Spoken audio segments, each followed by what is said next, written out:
Did you ever look at the person you vowed forever to and realize you didn't know them at all? That all the promises, the late-night talks, the tender kisses, they were just a perfectly crafted lie?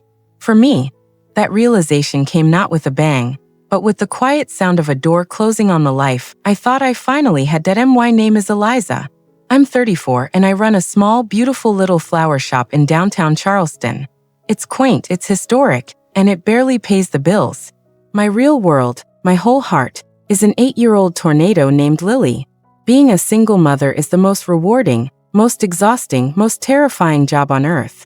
You're always one flat tire away from a breakdown, financially and emotionally.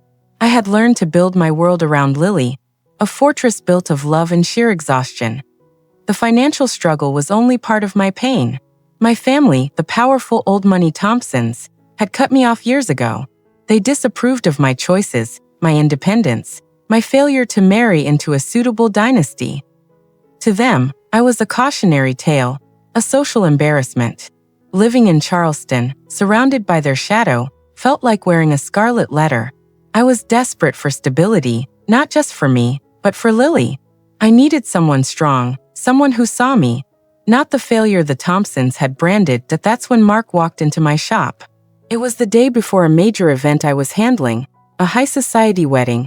Ironically, for a family my father knew. Everything was going wrong. The delivery truck broke down, and I was sobbing into a bucket of hydrangeas.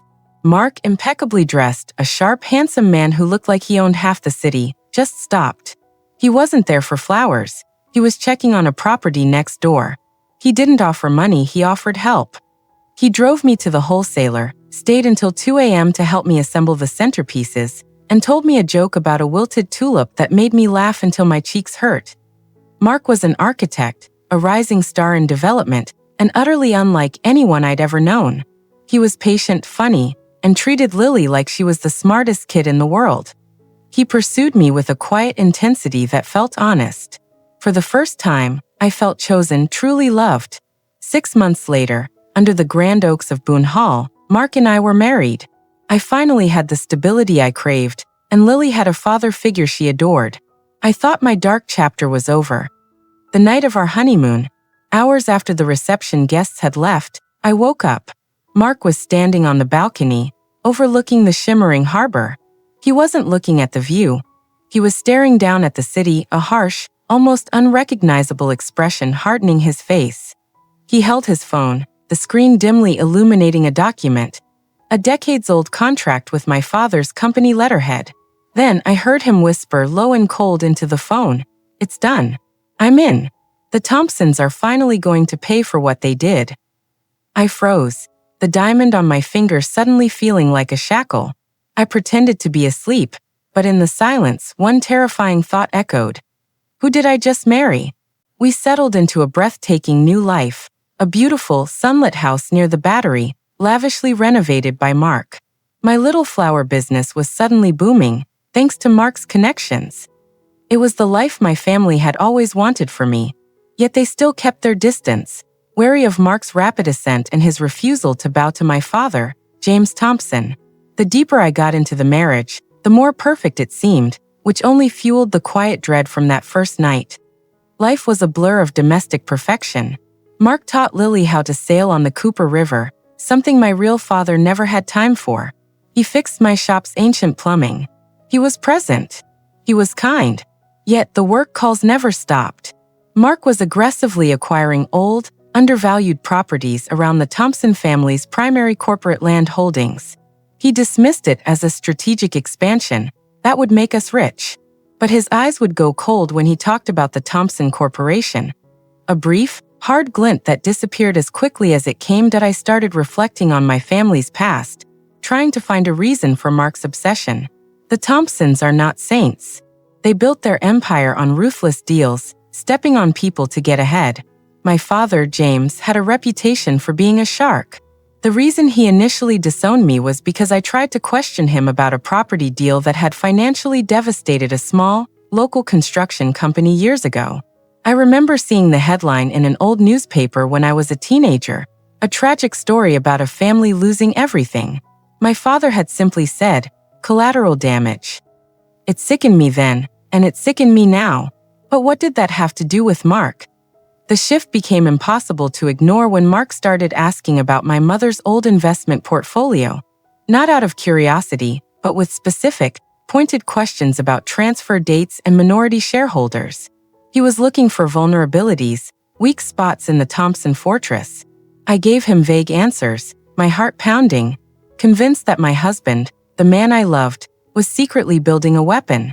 I started conducting my own investigation, small, secret searches late at night, pulling up dusty public records. I needed proof before I blew up the perfect life he had built for us.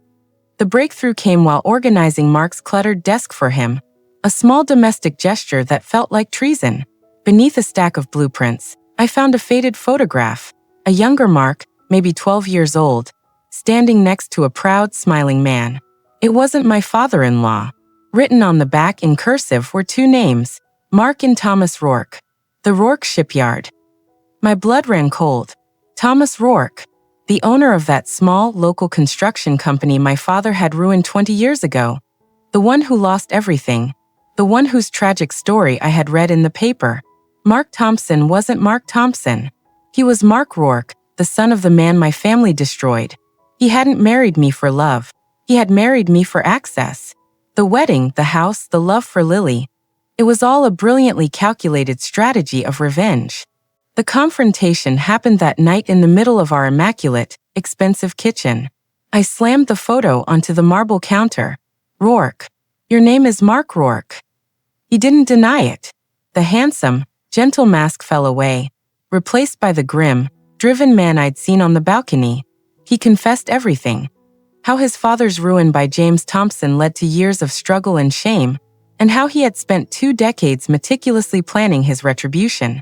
He had changed his name, built a powerful reputation from scratch, and targeted the Thompson legacy. He wasn't after money. He was after humiliation. He showed me the final documents, a series of coordinated hostile takeovers and land grabs, timed to cripple my father's corporation during the annual, highly publicized Thompson charity gala. My world shattered.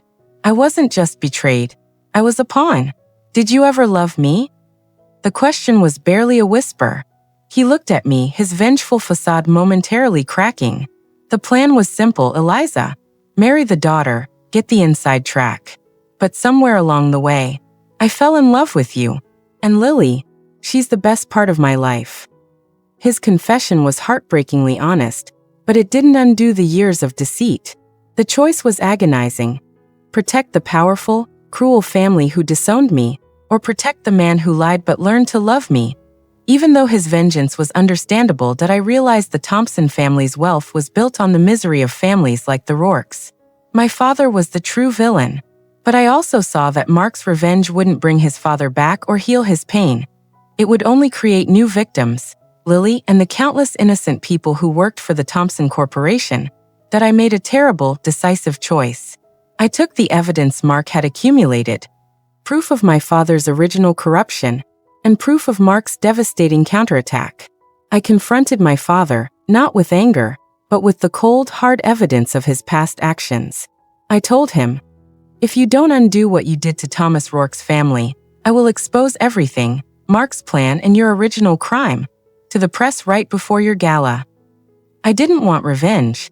I wanted justice. My father, terrified of the public scandal, finally capitulated. He made a quiet, official settlement with the Rourke estate, acknowledging the damage and providing financial restitution.